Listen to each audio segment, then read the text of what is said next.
Olá pessoal, bem-vindos a mais um vídeo aula. E na aula passada, né, nossa primeira aula, nosso primeiro conteúdo desse bimestre, nós falamos sobre trabalho, né, e energia. E eu falei pra vocês que nós íamos dar continuidade ao assunto de energia, né, vendo a parte de energia cinética e energia potencial. Então é isso que a gente vai fazer hoje. E energia cinética e energia potencial fazem parte de uma soma chamada energia mecânica, né, que envolve todas essas energias de origem mecânica, né, que envolvem movimento, ok? Primeiro a gente vai começar com a energia cinética, tá?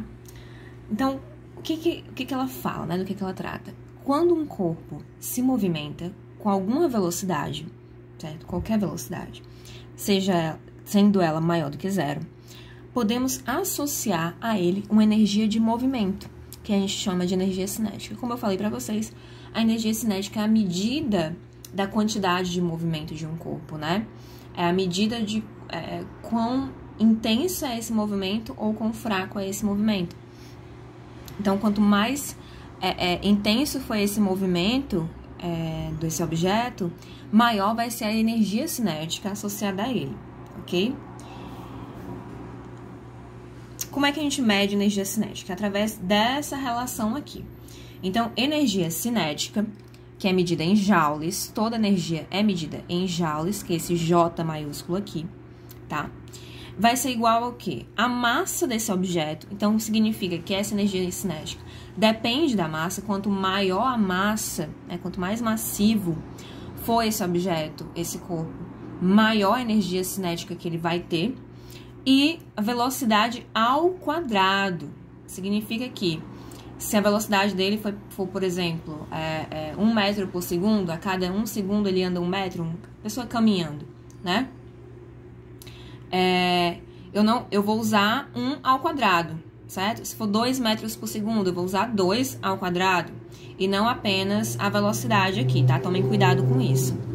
E aí eu multiplico esses dois valores, primeiro elevo esse ao quadrado, vejo o resultado, multiplico pela massa e depois o resultado disso eu vou dividir por 2, ok?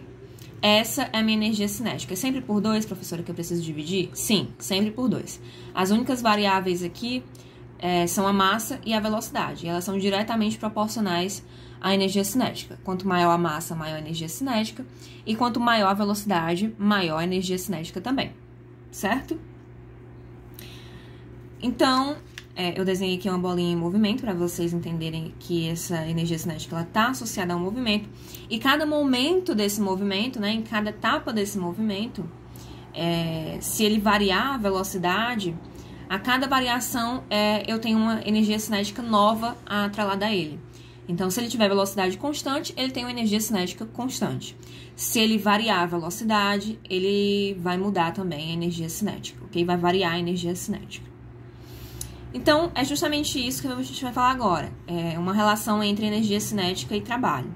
Quando existe variação de velocidade, né, do objeto, existe, portanto, a ação de uma força. Óbvio, né? Como eu falei para vocês lá no início do ano, para eu variar a velocidade de um objeto, para eu variar a velocidade de um corpo qualquer, eu preciso da ação de uma força.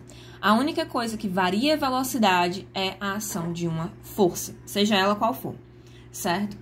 Então, se teve variação de velocidade, existiu a ação de uma força. E se existiu a ação de uma força, e essa força, além de alterar a velocidade, né, ela deslocou esse objeto em alguma distância, então existe um trabalho sendo realizado por essa força. Então, a gente pode dizer que o trabalho dessa força, né, o trabalho realizado por essa força, ele é igual à variação da energia cinética, tá? Então, imagina que essa bolinha estava correndo aqui em uma certa velocidade inicial, e aí, no meio do caminho, ela sofreu a ação de uma força, né? Alguém foi lá e deu um peteleco, empurrou essa bola e ela caminhou mais rápido.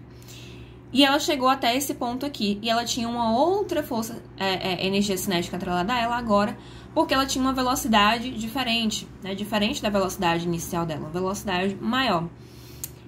ou menor, tá? Depende. Pode ser também que eu empurre para outro lado tentando fazer ela parar, ok? Ela vai caminhar ela vai ter um deslocamento, mas mas a minha força está no sentido contrário. Quando isso acontece, vocês já viram na aula passada que o trabalho é negativo, né?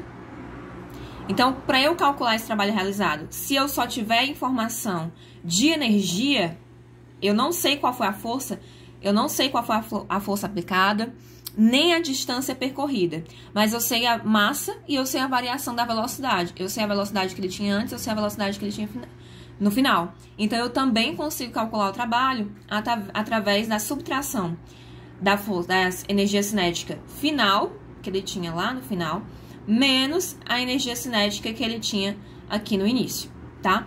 Trabalho é variação da energia, eu falei isso pra vocês. Então, quando uma energia mecânica, né, uma das partes da energia mecânica, seja ela potencial ou cinética, ela varia, é porque ali foi realizado um trabalho, ok? Alguma força agiu sobre aquele corpo e ali foi realizado um trabalho, certo?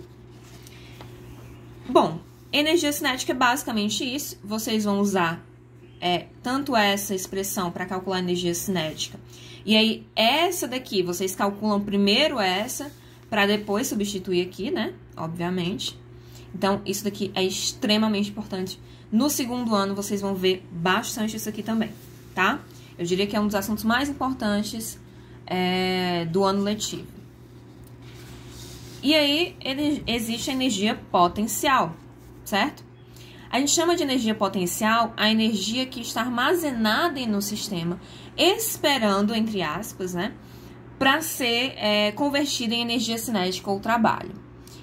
Eu costumo traduzir isso daí da seguinte maneira. Energia potencial é aquela energia que ela define a capacidade de um objeto, de um corpo qualquer, de qualquer coisa, de sofrer a ação de uma força, né? Ou, justamente, de sofrer a ação de um trabalho, de variar o movimento dela. Então, por exemplo, energia potencial gravitacional, que a gente vai ver daqui a pouco. Para ela existir, ela tem a ver com o quê? Com a força gravitacional, né? Energia potencial gravitacional tem a ver com força gravitacional. Para essa força agir, esse objeto, e ele se movimente, ele realize um trabalho, esse objeto não pode estar no chão. Se ele estiver no chão, ele não tem para onde cair. Já ouviram aquela frase que do chão ninguém passa, né? Do chão não passa. E é verdade, porque não dá para cair já estando no chão. Então, quando você não tem altura nenhuma, né? Quando você está sobre o solo, você não tem energia potencial nenhuma, porque você não tem capacidade, energia potencial gravitacional, né? Porque você não tem capacidade de sofrer a ação de uma força gravitacional. Você já está no chão, certo? Então, é isso. É a capacidade que aquele objeto tem naquele momento de sofrer a ação de uma força, certo? Então, como é que a gente calcula a energia potencial gravitacional? Tenho aqui um exemplo, uma bolinha sendo solta, tá? Aqui é o chão, o solo. E ela está sendo solta de uma determinada altura, que eu chamei de HI, H inicial, altura inicial, tá? E aí, ela caiu sobre a ação da força peso, né? Não tinha nenhuma força atuando sobre ela, a não ser o próprio peso dela, né? Caindo sobre a superfície. E aí, ela caiu, vamos dizer assim, eu vou analisar esse movimento dela não até o chão, mas até uma segunda altura que eu chamei aqui de HF. Então, ela caiu daqui até aqui, certo? Eu vou analisar essa queda aqui dela, ok? E aí, o que a gente sabe? A gente sabe que trabalho é a variação da energia, não é isso? A gente sabe que quando existe variação da energia, seja ela cinética ou potencial, existe a ação de uma força, existe um trabalho sendo realizado. Então, vamos calcular o trabalho que foi realizado nesse processo aqui, daqui até aqui, né? Qual foi o trabalho realizado pela força-peso nesse caso aí? É justamente força, distância, cosseno do ângulo. Nesse caso aqui, a força tá nesse sentido, né? Tá na vertical.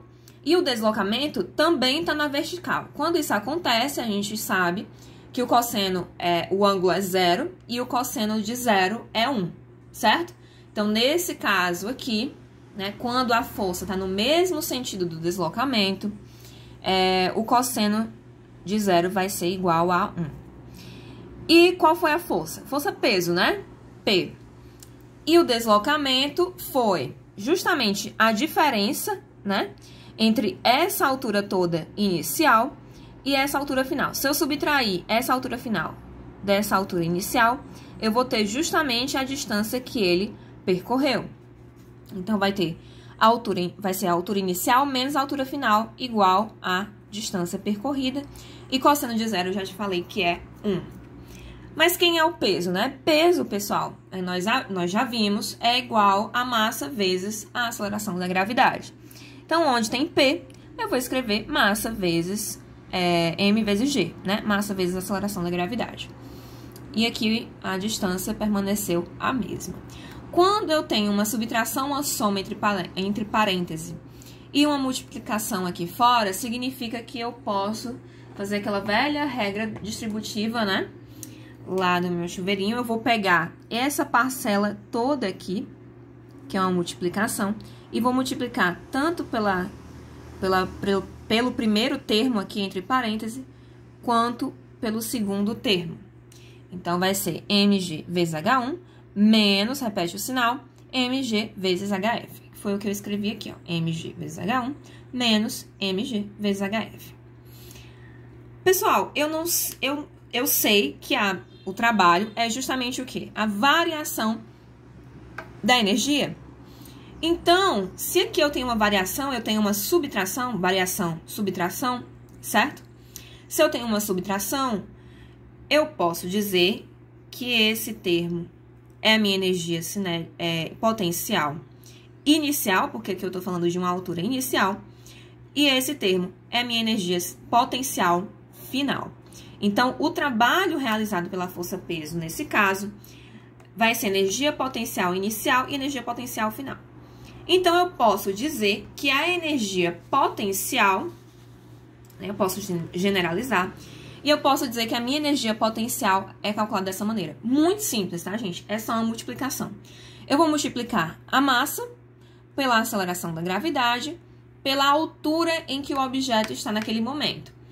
Óbvio, se essa altura for 0, se ele estiver no chão, todo esse termo aqui vai para 0. Quando você multiplica um número por 0, vai dar 0. Então, se H for 0, tudo aqui, a energia potencial também é 0.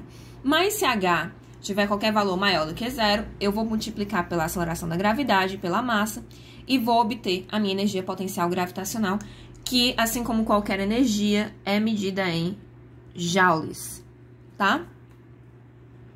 A massa tem que estar em quilogramas, ok? A aceleração da gravidade em metros por segundo ao quadrado. E a altura em metros, tá? Se tiver em centímetros, a gente tem que transformar.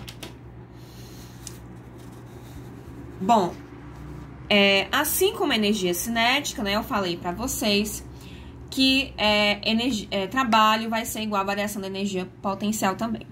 Mas tem uma coisa interessante, uma coisa importante para falar para vocês sobre esse teorema, porque ele só funciona para forças que a gente chama de forças conservativas. O que são essas forças? São forças que, quando elas atuam sobre um objeto, não existe perda de energia, não existe nenhuma energia sendo dissipada para o ambiente. Né? Toda a energia envolvida no processo, ela é transformada de potencial para cinética ou de cinética para potencial, certo? Então, não existe perda de energia no processo. Quando existe perda de energia no processo, é quando, por exemplo, parte da energia envolvida lá no movimento, ela é dissipada em forma de som para o ambiente, tem um barulho, ou em forma de calor, que é muito comum também quando esse movimento ele aquece, certo? Então, existem maneiras de se dissipar essa energia, e quando essa energia é dissipada, a gente diz que as forças envolvidas no processo são não conservativas, tá? No livro de vocês, eles têm uma breve explicação sobre como é que funciona esse teorema para forças não conservativas, mas eu não vou me ater a isso agora, tá? O que eu preciso que vocês entendam é que quando existe a ação dessas forças conservativas, e aí, força conservativa é a força gravitacional, a força elétrica, tá? Que vocês vão ver lá no terceiro ano, enfim. As forças mecânicas, né? Normalmente elas são conservativas, ok? Para qualquer uma da ação dessas forças, né? Se eu tiver as energias potenciais que tem a ver com essas forças, a força elástica também tem essa propriedade, a variação dessas energias potencial, a inicial menos a final, vai ser sempre igual ao trabalho realizado, ok? Então, esse teorema ele é válido para qualquer força conservativa. E não só para a energia potencial gravitacional, não só para a energia cinética, mas para outros tipos de energias potenciais também, ok? Bom, pessoal, eu vou parar por aqui, porque senão vai ficar muito longa. No próximo vídeo eu vou falar sobre energia mecânica, em que a gente vai associar energia cinética e energia potencial na mesma expressão, tá? E a gente vai fazer um exemplozinho de aplicação, ok? Então, vamos lá para o próximo vídeo.